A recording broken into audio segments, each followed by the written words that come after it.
Здравейте!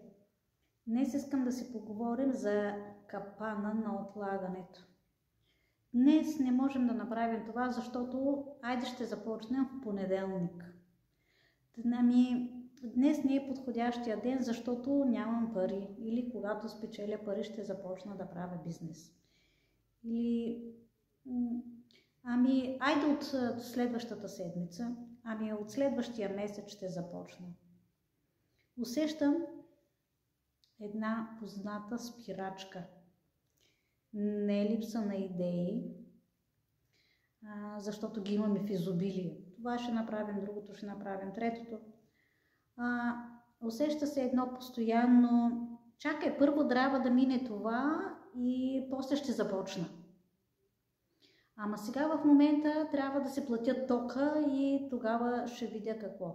Нямам пари да си направя поръчка. Или пък, следващата седмица, когато взема парите, започвам.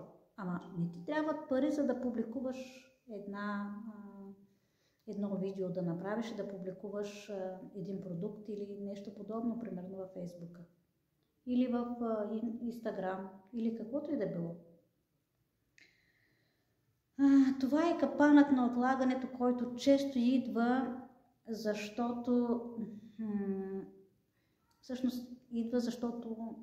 си мислим, че сме мързеливи. Или не сме мързеливи.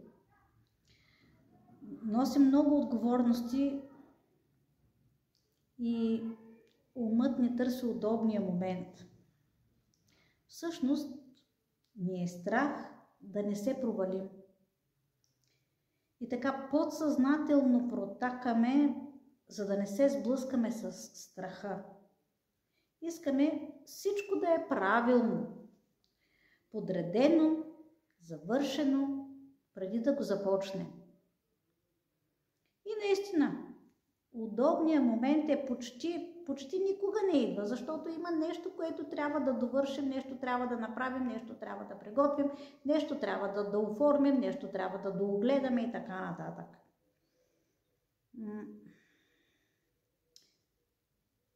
Трябва да ви кажа, че подходящия момент никога няма да дойде.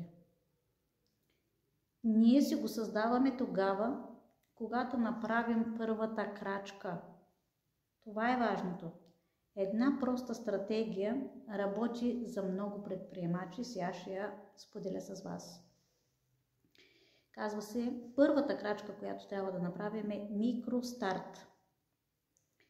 Изберете си една идея и направете действие. От всичките идеи, които са в главата, изберете една. Направете действие, което няма да отнеме повече от 15 минути, примерно. Например, напиши първите 3 реда от една оферта или отвори файла и нахвърли 5 точки от идеята си. Запиши си идеята просто и направи план как може да бъде осъществено. После забрани си да мислиш. Забрави да мислиш, че тази идея трябва да е перфектна. Действаш без да чакаш кода за перфектност в главата ти. Или поръчката да дойде, или неделята да мине, или да взема заплатата, или да събера пари, да отделя внимание, да се отпочина малко и така нататък. Дори да е всичко хаос в главата ти, започни. Направи си малък ритуал за своята работа. Всяко утро или след обед отделяй по 20 минути за бизнеса. Дори да е малко, това е постоянство, което ще те връща в процеса на работа. Записвай идеите, не ги складирай в главата си, а ги записвай. Пиши си в тетрадка, примерно. За бизнеса. Това намалява усещането, че имаш твърде много в главата си и не знаеш откъде да започнеш.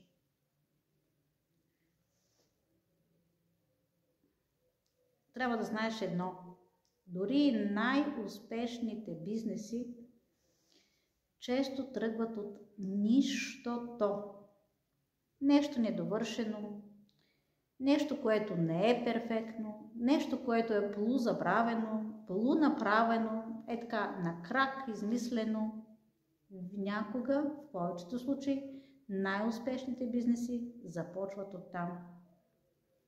Сега, искам да те предложа една техника, която се казва мини план, с който реално да започнеш от тази седмица, вместо да чакаш подходящия момент.